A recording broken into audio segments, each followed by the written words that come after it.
Okay. Is it recording? It's recording. Yeah, it is. Yeah. Okay. Welcome everyone to Physique Coaching Check-in. I've screwed it. We are so in check-in land. Welcome to Physique Coaching Podcast with your host, Steve and Harriet. Right. This isn't going to be such a formal podcast, guys. Me and Harriet are both kind of nervous about doing this, even though this is basically our job, that we just sit and talk to a camera these days anyway. But we're both a little bit nervous. So we're going to keep it a little bit flowy. We're going to just introduce ourselves, talk through, and yeah, that's pretty much the basis of it. All right. So Harriet, would you like to introduce yourself? Yes. Hi, everyone. I'm Harriet. I'm a personal trainer and online coach. It's already starting to sound like a terrible dating app, hasn't it? It does, or like a job interview where they're then going to ask me how I cope under pressure, and I'm going to say, well, I'm sweating, so probably not very well. Good. But yeah, do I need to tell you anything else right now? Shoe size? 7/8, 41 if we're being specific. 7. Yeah, quite big for a girl. Oh, I think I'm quite smart. Mine's only an 8. We could share shoes. We actually could. That's a different point. But we are about the same height as well, aren't we? No. We've met each other, and I'm usually down a little dip, but I'm about 6 foot. Oh, that was it. Oh no. Yeah. Everyone thought from your pictures that you upload that you're really tall, and I've just ruined that, haven't I? Curvature of the earth, 6'1". Sometimes it happens. Exactly. Okay. And now that that's cleared up, and hopefully you're just listening to this, not watching. So before we go into, first off, how long we've been coaching, and just kind of all things about us, our careers, and everything like that. So, because I'm the host, I'm going to ask Harriet, how long have you been coaching, Harriet?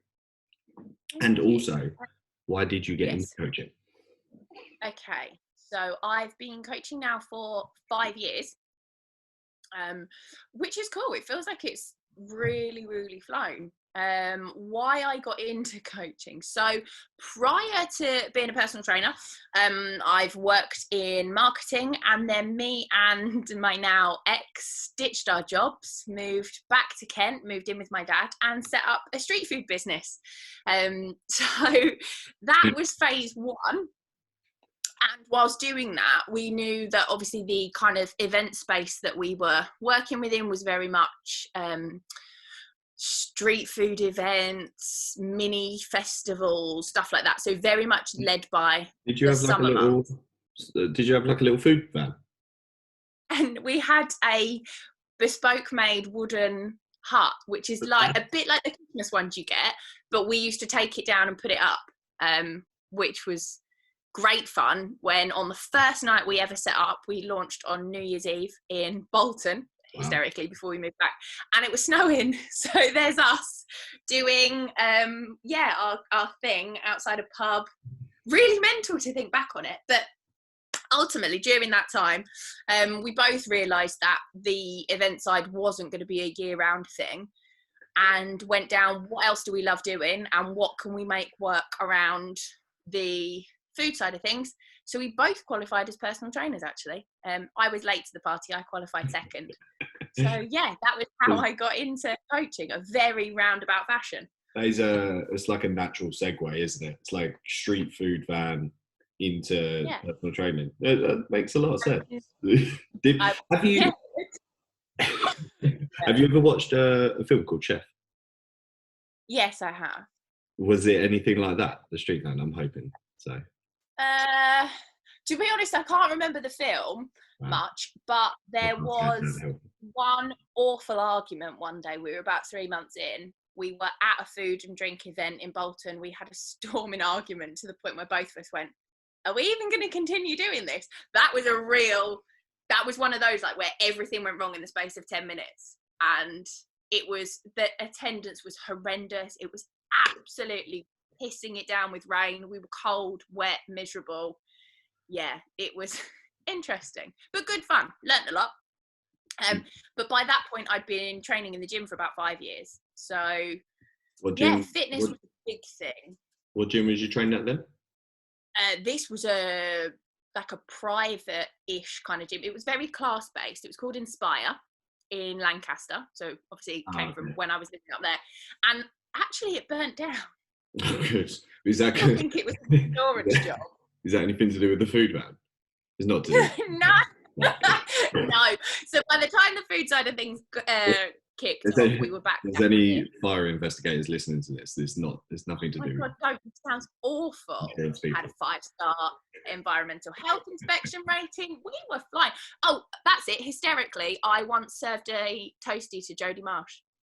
Did you? There you go. That's my name, people. Genuinely, she loved it. Was that when she was like quite jacked? She got little. She went bodybuilder for a while. Yeah. About like 2015. Yeah. Yeah. So that's my like long and drawn out how I ended up training to be a personal trainer. But what makes me laugh even more now is that when I went to do my qualification, I was so adamant that I didn't want to be a one-to-one personal trainer. I only did my level 3 alongside my level 2 because it was cheaper to pay the course to do both. And I thought, at least if I ever want to supplement with personal training, I can. But I was genuinely, hand on my heart, wanted to do classes. I wanted to then qualify to be a Les Mills instructor, which makes me laugh because I've literally done one body pump class in my whole life. I was about to say, you're like the complete opposite of that now, aren't you? Yeah. I am now. Yeah. Now I'm like, I don't do that while I train. I don't want to do that. No. I can slightly picture you doing like a Zumba class. That's about it. For some reason, I can picture Zumba. Oh no, Zumba makes me cry. Yeah. Very interesting. When I so like basically my one is, how long have I been coaching? I think I've been coaching like 7 years, and maybe a little bit longer, maybe 8. And I was just, me and Harriet was just talking before this, that often the reasons that you think you would get into something like this, that you want to say like, because I wanted to like help the world and like just solve everything. But the problem is it doesn't usually work out that way. And my biggest driver was that I got qualified in being a PT. And then I went to work at Southeastern, the train station. Then I was on a platform one day, and Southeastern are notorious for not giving you uniforms that fit. And it also doesn't help that I'm 6'3", so things just don't fit me. Oh wow, gentlemen, he hides behind a podcast. 6'5". Sorry, 5. Sorry, I got that wrong. I thought you were taller, yeah.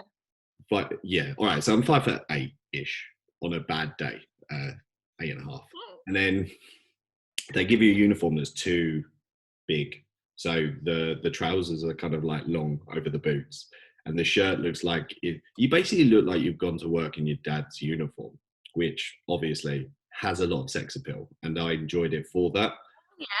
Yeah. But there was a group of kids on the other platform, and they started shouting at me, and I can't remember what they even shouted at me now, but I was sweeping in a uniform 3 sizes too big for me, and I just thought, why am I here? And then I just went and applied for a job interview at a gym. Then I was told that I got the job at the gym, and I was only told this like 3 weeks ago. I was the guy that ran the gym was a bit odd, and I was told that I was given the job because he wanted to sleep with me. Now he wasn't like that. Like he wasn't, gay or anything. So yeah, he just wanted to sleep with you. Like he was just a bit odd. There was a 70-year-old cleaner there who he also was attempted, but in really weird ways. Anyway, this is a separate story. Where this gym was? Which gym was this? I'd rather not say now. I think we've got you can tell me. Oh my god, I can say that thing that I've always wanted to say. You can tell me off air. Exactly. Yeah. There we go. Yes. I'll hold up a little card. I need nothing more than this. But yeah, so that all took place, and then getting into PT was odd. Anyway, when you first start in PT, it's a bit strange because most of your focus in PT is just how can I pick up more clients, or how can I just be busier. Legitimate prostitution. 100%. And you're literally looking at what everyone else does or asking. And I don't know if it's like an older school PT thing, like people will tell you what you should do with clients to keep them as your clients. And you're like, shouldn't I maybe be good at my job? And they're like, no, you should do boxing with them. And you're like, okay, why should I be doing boxing? We've literally all done everything, haven't we? Yeah. So, I mean, I'm terrible at boxing. I'm terrible at teaching boxing as well. And yeah, so basically getting into PT at the start was probably less for the right reasons, more for the wrong reasons of just wanting a different job. But I think after a little while of doing it, it just kind of, it shifts around a little bit, doesn't it? You kind of shift perspective on what is important to you. Hugely. I think you've got like two kind of schools of thought. You've either got the people like us who I think then genuinely fall in love with the process of helping people and get immense job satisfaction from seeing people do stuff that they didn't think they were capable of, or you get the people that go, oh well, I've been told that the average price that I can charge is about £40 an hour, so I'm going to do that because there's not many jobs I'll get paid £40 an hour for. And they do that, and you can see them, they don't pay any attention to their clients. They are literally there to basically get paid to train themselves. And I really think there is like a huge divide, and you watch it play out on the gym floor and just wait for them to crash and burn, because they do eventually. That's kind of like an embodiment of the fitness industry as a whole. Like there's so many different camps within the fitness industry, like whether that's CrossFit, a bodybuilding, strongman, powerlifting, general fitness, cardio driven, whatever it might be. And it seems like everyone has to fall into a camp of like where they are, rather than just being on this spectrum of like, okay, we just want to kind of do quite well at what we're doing. We don't need to be like a solid trick of like, this is our pact. But I think that's a route that PTs end up falling into as well. I think it's definitely a route that I've ended up falling into at different stages as well. Like belonging. 100%. Do you feel like you? What do you feel like your camp was? Camps, you might multiple. Oh, very much. Do you know what? At the beginning, it was a lot of like circuit stuff. So I was very, we're gonna, oh God, it makes me cringe. Like burn fat and build muscle at the same time. And we're gonna do 3 exercises in one because that's more effective.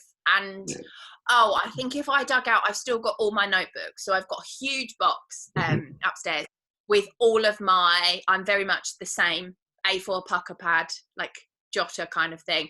I've probably got 20 of those over the years, and I could probably go back and find my first one that all my clients will know was like my Bible, and look at some of the sessions I wrote, and I'd probably be sick in my own mouth.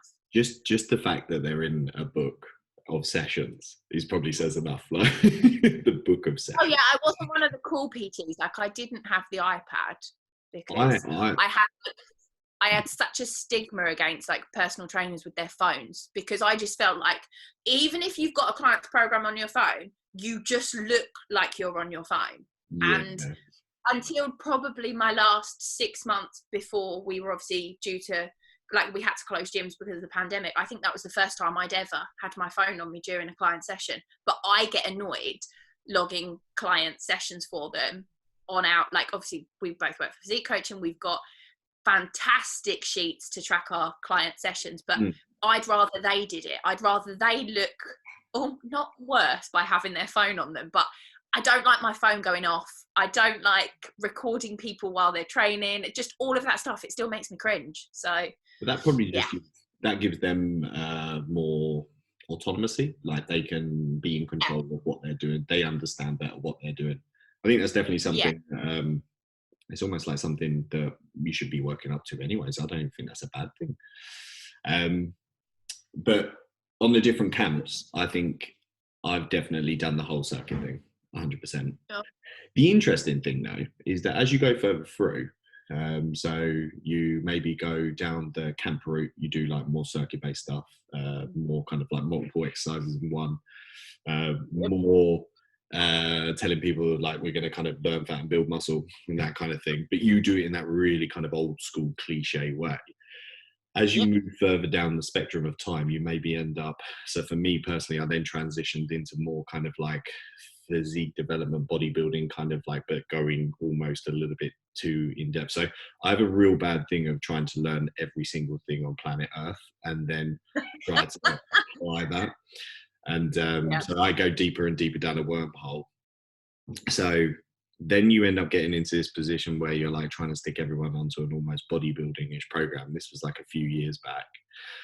Then you, as you get a little bit more enlightened again, you almost go full circle back around into the bit more kind of multiple exercises at one time, bit more kind of the general gym population of people being like, you can build muscle and burn fat at the same time, but Yeah. there's a smart way of doing these things and a really kind of bad way of doing these things, and we're not going to do it like we did at the start because that was pretty terrible.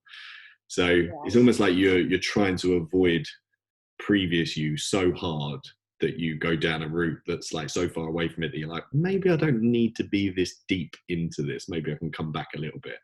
And again, it's that sitting in the middle, isn't it, rather than belonging to a camp, sitting in the middle, like along the spectrum.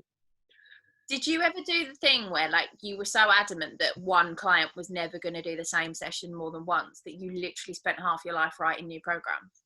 Did you ever get that far into that? Because that was genuinely me for years.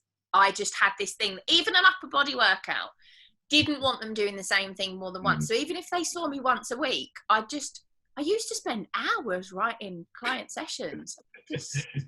I really wonder what I did with all that time. So I was quite fortunate, like when I got into PT in general, and before I got into PT, I was talking to our other coach, Ben, he's very similar. Our first exposure to fitness in general was people like Matt Ogus, Brad Schoenfield, Eric Helms. So don't get me wrong, when we was younger, well, when I was younger, I didn't understand half of what they were saying at all. I thought I did, but but the general kind of information was of a high level. So even if you applied like little drip bits that you actually understood, it was still quite far. And I came into PT when most people were still giving out paleo programs or keto or whatever it was, like cut all your carbs, cut all your sugars out, like cut everything, anything refined is bad. And I was like, no, but it's just calories that matter. And I was an argumentative little shit. So I'm like, yeah, it's just calories, and having arguments with PTs that are older than me and being in my early 20s and they're in their like coming up to 30s or whatever. And I'm like, no, it's just calories. Surprisingly, I wasn't very liked. I don't blame them. You were James Smith, or James Smith existed. Yeah. Like, or rather got popularity. Yeah, basically. But I think he was around at the start, actually. I think he was doing them videos where he was just like in a field. Oh, when he was like, yeah. So yeah, well, that was a tangent. Anyway, but then from there, obviously, that's what gets you into it. And then we was talking before this that there's usually a point in most people's PT career where they are a whisper away from giving it up and going back to the street van. I was going to go back to the other substitute. I actually started filling out a job application for an ASDA that I actually live right next to now. oh my God. Which I'm a little bit sad I never got the job because free stuff. Imagine the discount. Yeah. Exactly. But yeah, so I literally got to a stage where I was sitting at work in PT, filling out a job application. And it was, I don't know what happened, but I literally sat there and went, if I spent all the time that I'm spending filling this out on just actually learning and kind of like being a good trainer, I probably wouldn't have to be filling out this application form. And it just kind of like switched around. But have you ever had a moment like that? Yeah, so, oh God, what year are we talking? Probably late 2017, early 18. So any of my current clients will know I had a bit of a breakdown. Life was not kind for many reasons, but ultimately awful breakup, lost my nan, moved back in with my dad, all of that kind of cliche stuff where like you feel like your whole world falls apart. And I got to the point where I was like, I'm not sure this is what I want to do. I struggled being on the gym floor. I think that element of, you know, when you've got like an office job, you can have those bad breakups or losses and you can just hide behind your desk. I mean, I used to work in marketing before this. Nobody really would have cared if I'd sat at my desk crying, as long as I did what I needed to do. Whereas being on a gym floor for what was at that point probably 12 or 13 hours a day, how I had any clients left, I don't know. I used to cry on them all the time. It was quite embarrassing. But I kind of came out of that phase and I was like, right, I think this is not for me. I felt like I was working a lot of hours, like really draining myself for what felt like, albeit some level of like job satisfaction, because I can't deny it, even throughout it, my clients were the ones that kept me going, but it got to the point where it didn't feel like enough anymore. And I felt like I was, you know, silly things like you sit there and you think, I'm never going to be able to afford to buy a house, not on my own, not on what I'm earning. And there is an element where we do what we do because we love helping people, but you've ultimately still got to be in a position where you can afford to live. And I just got really stuck down that hole, and I actually applied for multiple jobs. I think though, like just on that though, you can only, because you are 100% right, there's that dichotomy of like help, but also you want to be in a good position, but you can only help people if you are in a position to help people. So taking care of yourself is or has to be priority number one. I mean, obviously there's a scale of that where, you know, if you're just kind of checking your hair all day in the mirror, maybe you're a bit, you know, egotistical, who knows? But there's definitely got to be a balance. So yeah, 100%. Oh yeah, hugely. And I actually think going through all of that with some of my clients, they then said afterwards that I started to open up a lot more and they liked getting to know more of me, as in who I am as a person, rather than just I'm the personal trainer that makes them do X, Y, and Z and they see me for 1 or 2 hours a week and that's it. So kind of swings and roundabouts, and it came good in the end. But yeah, I applied for a couple of jobs in marketing. I actually probably applied for quite a lot. And I also applied for, I think, it was either assistant manager or manager of a gym in Tunbridge Wells. I don't know what possessed me to apply for a management position, but I think I just thought, oh, well, it's still in the same industry. Let's give it a go. Did you hear back from them? Hear back? Not for ages, actually, not for ages. And then, oh gosh, I think it was about a year or so afterwards, they got a new manager who obviously went through all previous applications and actually got in touch with me, and I went down to speak to him. He's really lovely. And yeah, I went and had another chat, kind of keeping my options open, because I don't think it does you good to be so blindsided by, I am just a coach and this is what I'm going to do forever. Went to have a chat with him, and ultimately I decided to kind of stay where I was, because he did try very hard to get me to move gyms and go and PT over there.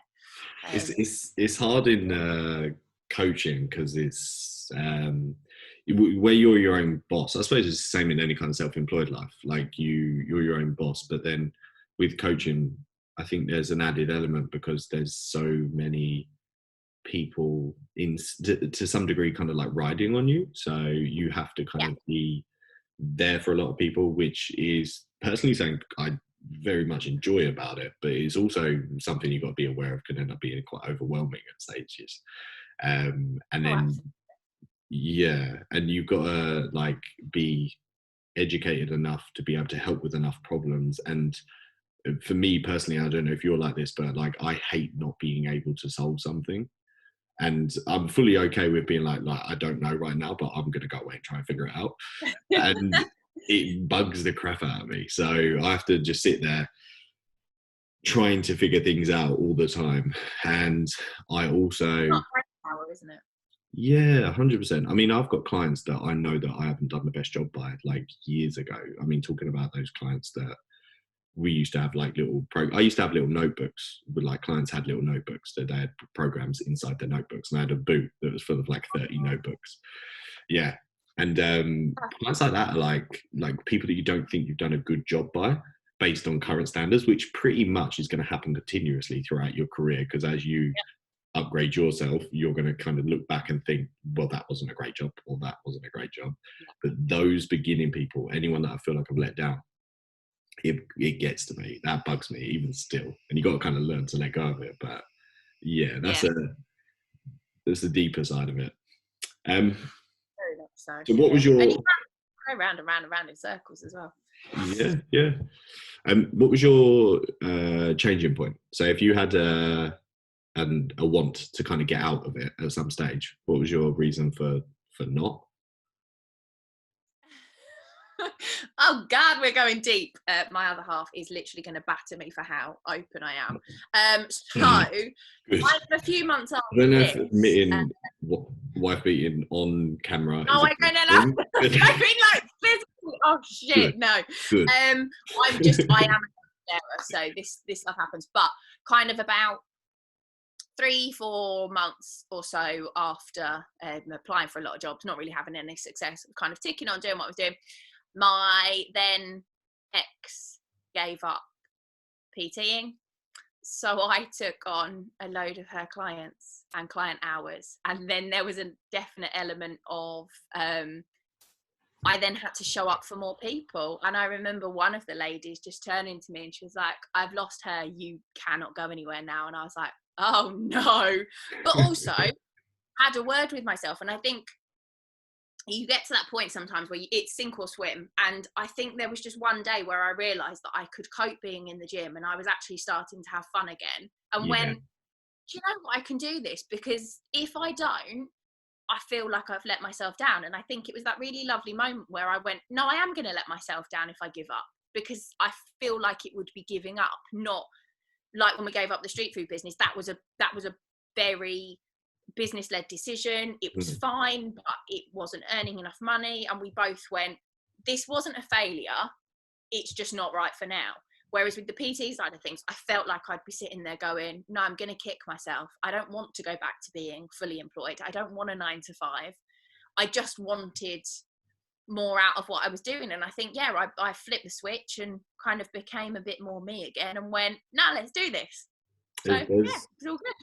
There's different pressures, isn't there? Like with your street food business, the pressure isn't so much you. Like if your product is bad, it's because the product is bad. So it's not personal. Yeah. Whereas gym, like being a coach, you're in the gym, so you kind of feel highlighted as a person. A focus. Oh, absolutely. 100%, especially when you got like a hoodie on that says coach. You're like, great. I basically got like a bullseye on my back right there. And then 100%. And you have a bunch of clients that are like obviously reliant on you, so that's a lot of kind of pressure there. And then anything that goes wrong is you, not a product. Like it's you because coaching is entwined with it's one of those jobs that's entwined with your personality. It's not a separate branch where you kind of leave it and you go to your job and then you come back from your job. It's something that's like, it's basically part of you. You are a coach. Like you just do this. This sounds really like metaphorical and like whatever, but it's not meant to be super deep. It's just one of those jobs that kind of, it just involves every single aspect of your life at some stage. So yeah. 1000%. Absolutely. Yeah. It can get challenging. Yeah. What about you? What flipped your switch? I sat there with the application form. So you told me that bit. That's why I thought there was is there another bit? Like okay. So what took you from like that bit of I can educate myself more rather than doing this application, but then what made you kind of embrace the client side and everything that kind of comes with that? Well, this was kind of it. So when I was sitting there with it, it was like a dawning moment. And don't get me wrong, there's been like many from that point on. But there was a moment of being like, I'm very much like you're in kind of control of what goes wrong and you have to kind of take ownership of it. And I think I got into the route of kind of like blaming like other things. So like, it's someone else's fault, they're busier than me or whatever else. And then as soon as you took ownership over it, everything kind of got better. Yeah. Like I stopped going home in the middle of the day, where you'd have clients in the middle of the day, you have clients in the morning, clients in the evening, and the middle of the day would be free. And I'd end up going home and having a nap. I stopped going home and having a nap. And I started to actually like learn which is surprising. But I started to learn instead, and like get educated. And then that worked really, really well. And then I managed to get quite busy from that point on and just use social media a little bit more and get a bit busier. And that helps. Yeah. And then there was like other points in this where obviously you get busier, you have less time to do other stuff. That then gets a little bit more kind of pressureful again. I think there was a stage in the middle of all that where I was like fully on going out partying all the time. I'm pretty sure a few times I showed up hungover to clients, which is awful. And again, forgive me. I 1000% is. It Oh happened. my gosh. So many of my clients have been like, I'm going to go and buy you a coffee. Are you all right? I'll be like, yeah, cool. Get me a coffee. That's great. Take my debit card. I used to hand my debit card to clients. Like, I'll go and get you a coffee back to back. I'll be like, sweet, because I'm dying over here. It's terrible when they tell you, when they're like, you smell like vodka. And you're like, I don't think I drank vodka. It's just pure alcohol. I'm fine. So yeah, those drives work where you're like, there's so many moments like that have just, I don't know, they've all kind of like catapulted like different bits forward, and then even from there, like spent a while getting educated. And then this is something that kind of happens within the coaching industry, is that you might spend a while getting educated, and then you get busy, and then you stop getting educated, and then you start to kind of lose a sense of fulfillment from the job, because I think half of the job is learning new stuff. It makes things very, very interesting, learning kind of deeper facets. You kind of start off knowing about calories, and then you go deeper and you start learning about psychology, and you start learning about how to get people to actually adhere to things. You start realizing like there's deeper and deeper webs to this stuff, and that is what gets very, very interesting. But you can easily hit a stage where you just don't go any deeper. And I think that's when a lot of people end up getting into like full burnout mode, because you're just doing the same thing again and again. And it's pretty much going to be very similar sessions. If you've got 30 clients, you're going to be doing fairly similar movements throughout each of those sessions. Like they're not going to be ranging that differently.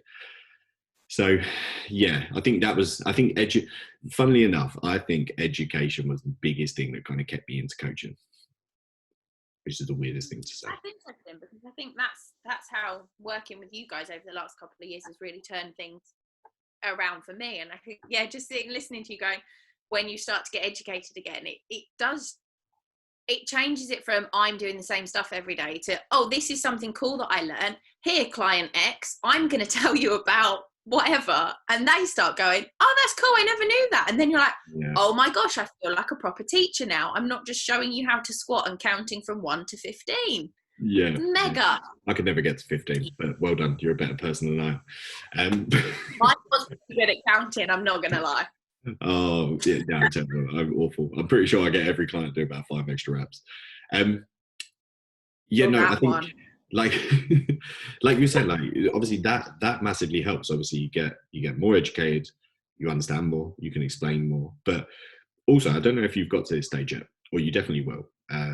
Because for a back kind of story, Harriet has probably got into the real kind of education route over the last like 2-3 years, and then I'd probably be like 5 years.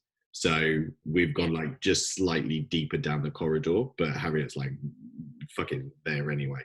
But when you get I'm to a little bit behind. No, not at all. Like slightly different avenues, and we'll explain that in a second. But when you get like deep enough, you start to see all these cross bridging between like different ideas and different models and how stuff works, and it kind of all links up, and you're like, oh, that makes complete sense over there now, why that client's done that, or that makes complete sense over there.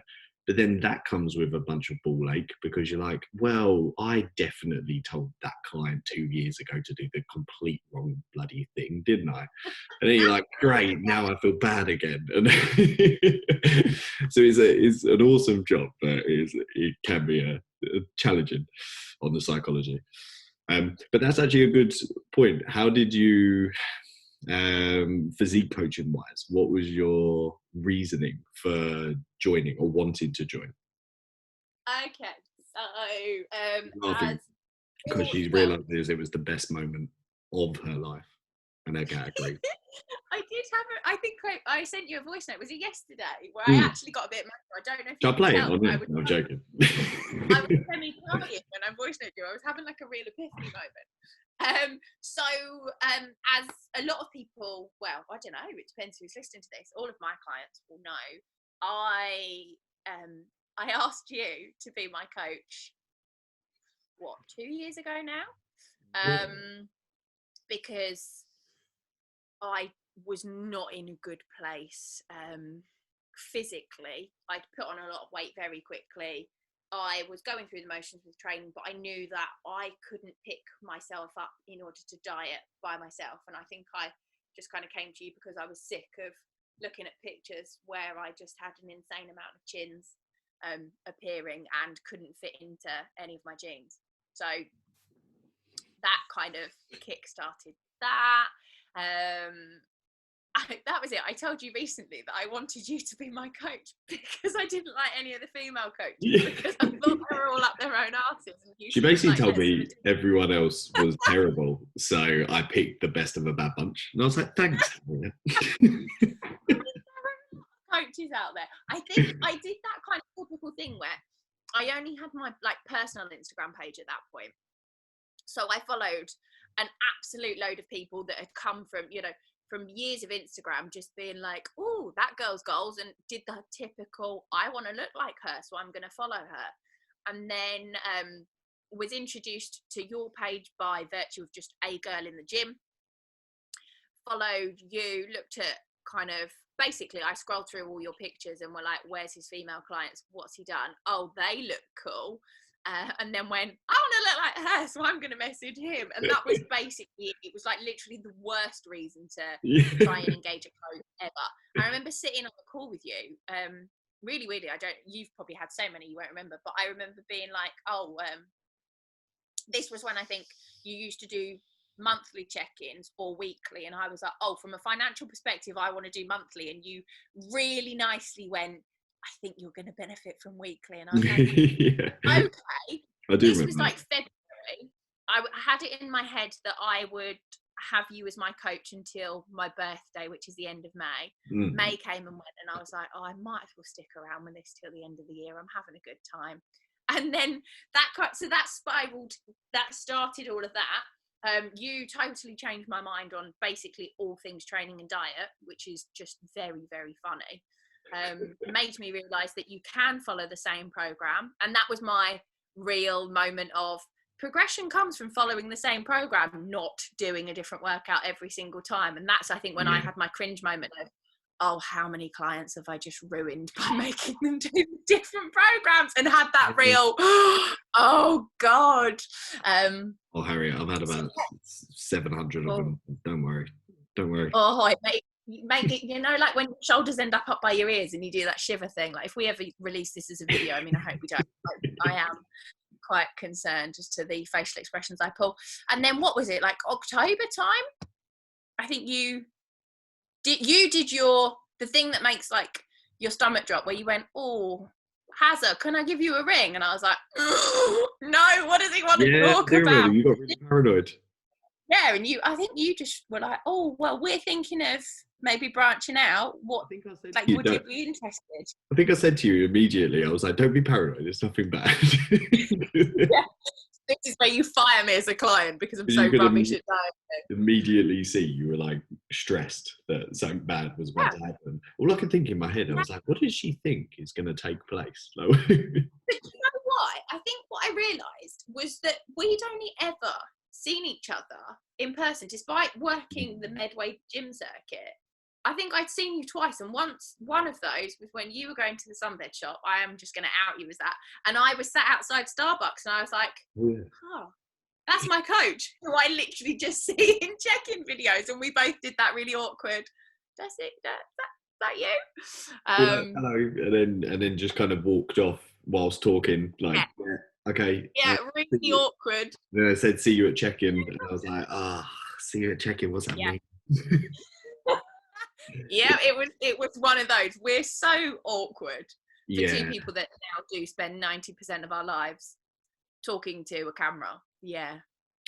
That was it. I think we had a meeting with Luke, and I pretty much bit both of your hands off to join physique coaching. I thought it was the biggest honour. I was very excited. We really wanted a female, and you come along and you were really like working hard, and you were keen to like learn stuff, which was awesome. Yep.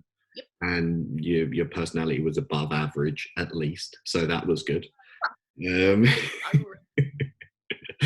So he was like, "This is really cool." Yeah.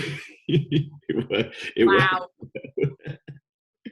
I'm going to go to Luke and request that one of us leaves physique coaching, and it's not going to be. No, I'm kidding. The funny thing about that was, though, that me and you had the exact same feelings when we started working for physique coaching. Because when I started, well, it kind of came around that I was starting a company myself, a coaching company, because I'd already been PTing for years. No way. It was going to be called Lean Physique, which was hilarious because then Luke messaged me like 2 weeks later, never saw it, I'd not posted it anywhere, and then said, "Do you want to have a meet up?" And then I knew Luke from the PT course that we'd done anyway. And then I'd seen Luke. Oh, I was going to say, I've never asked how you two met each other. Met him on the PT course, so we qualified together. I think I introduced him first to macros. He introduced me first to the fact that he was stupidly hench, and that annoyed me. And then he messaged me. He was like, "Right, do you want to come down? We'll have a chat about kind of like working together." And I was like, "Great, this has saved me a lot of like leg room in the middle because I was going to do this sort of stuff anyway." Then we sat down together, and I remember sitting down with Luke and being like, "I don't know half the things I should know about training." And I thought, I told Luke this afterwards, and I said to him, "I lied to you about so much because I didn't have a bloody clue what you was on about." And I know Harriet felt like almost the same as well. Like she was like, "I don't know enough to be doing this," and we was like laughing about it. But yeah, no, that was how I got into physique coaching stuff, and then it was really good because, like everything, like you end up shoving yourself in the deep end of something.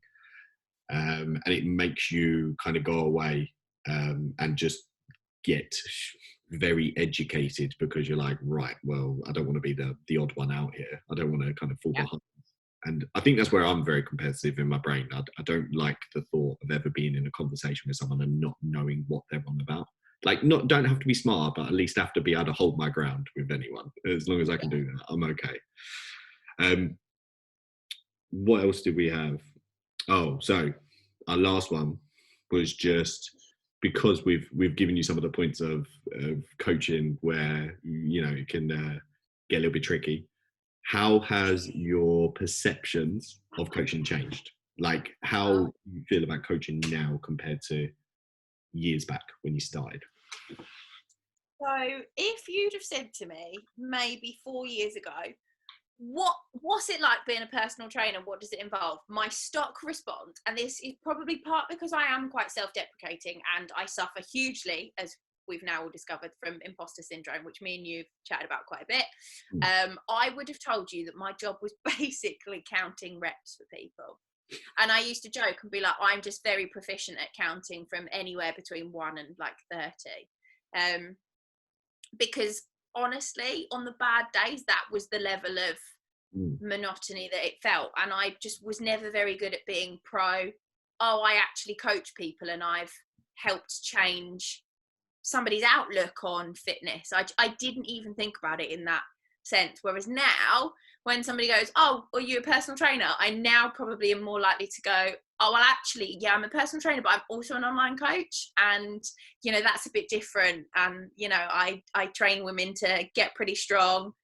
And I'll now talk about it with more of a smile on my face. So my perception of it all has changed hugely. And I think a lot of that was from what having you as a coach kind of helped me with, in terms of you just showed me a different way of looking at things and a different way of training. And it was the first time I'd ever followed like a structured gym program. And I started to think, oh God, well, if this is doing this to me, what can it do to other people? So pretty damn groundbreaking. What about you? I think it's a similar kind of thing, really. I mean, this is something I keep on thinking about lately, because, well, we're in lockdown. You've got plenty of time to think.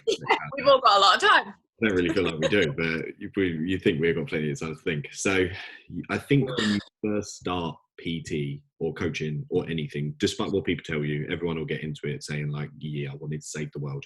But everyone's a little bit kind of like externally driven. So whether that's for money, whether that's for notoriety, whether that's for Instagram fame, I don't know, whatever it might be. But and then that kind of comes out like when people, do you know when people talk to you at a party, how many people talk to you and come up to you and say, how do you get rid of this? And they kind of like grab a piece of fat and you're like, you're like, you're thinking this is a big topic. Like we can't really discuss this here. And like, I think when you're young, like, or first into PT, you kind of want to be like, I don't know, you want to have some sort of external drive. You do have some sort of external drive. So whether that's money, whether that's fame, whether that's whatever.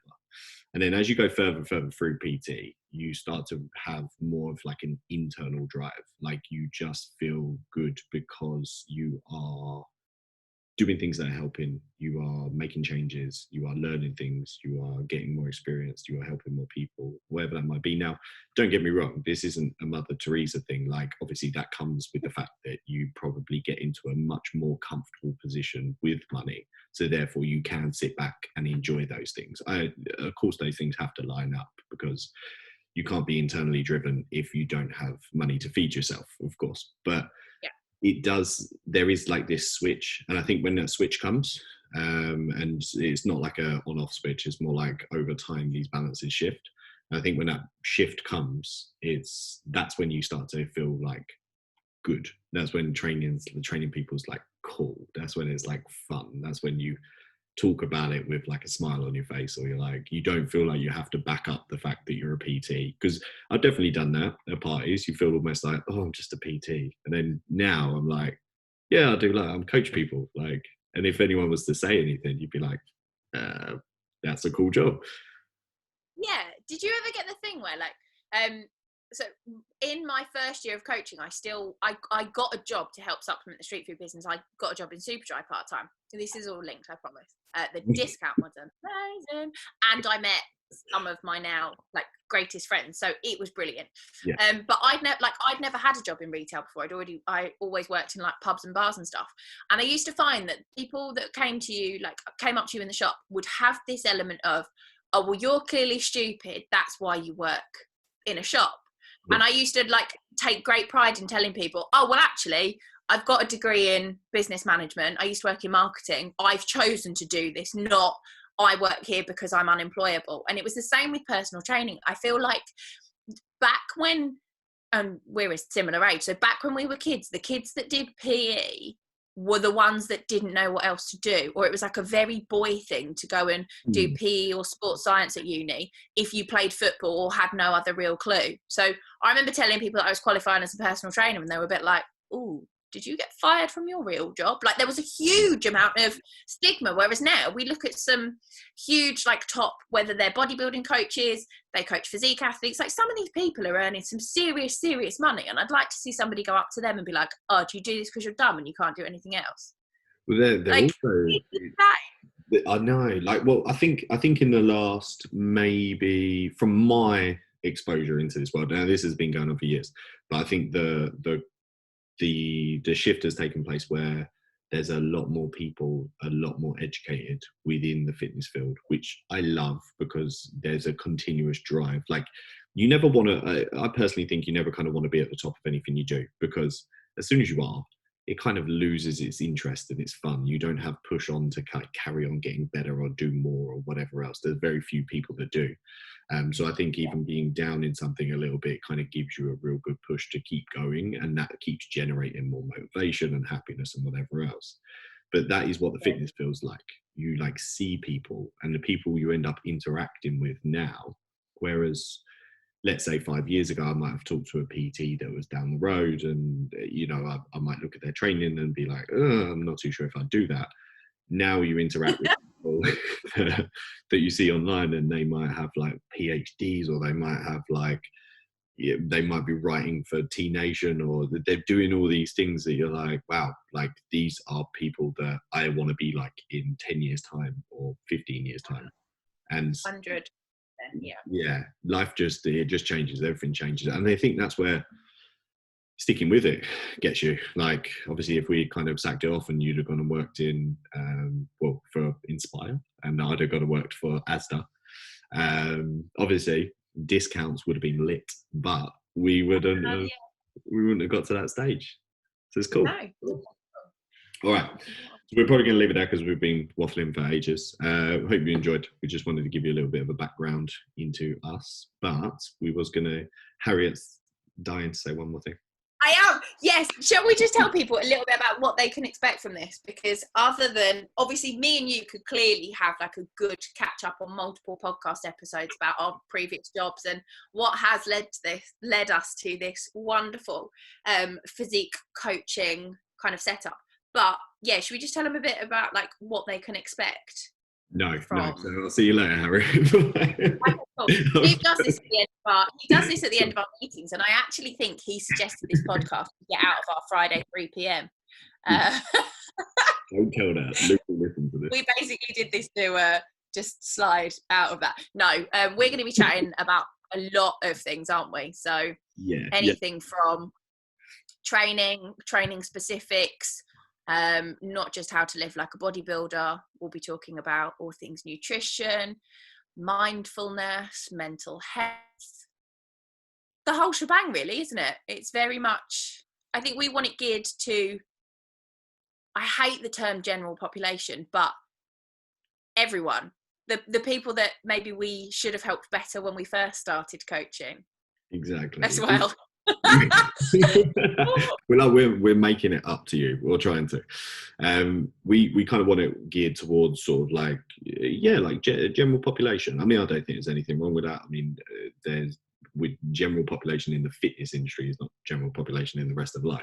Like people that just want to train, look good, get great results, whatever that might be, and whether that's psychology, nutrition, training, whatever. And we want to do it in a way that we can take concepts that are very, very good and very, very useful, but might be a little bit tricky to understand, and just kind of break them down. So you guys have nice little snapshots into stuff that might help. I think that sums it up perfectly. There we go. And next week on Radio Extra. That's it. That's it. Love it. It's wine time now. We don't really know how to end this, so we'll both just say bye. Bye. Bye.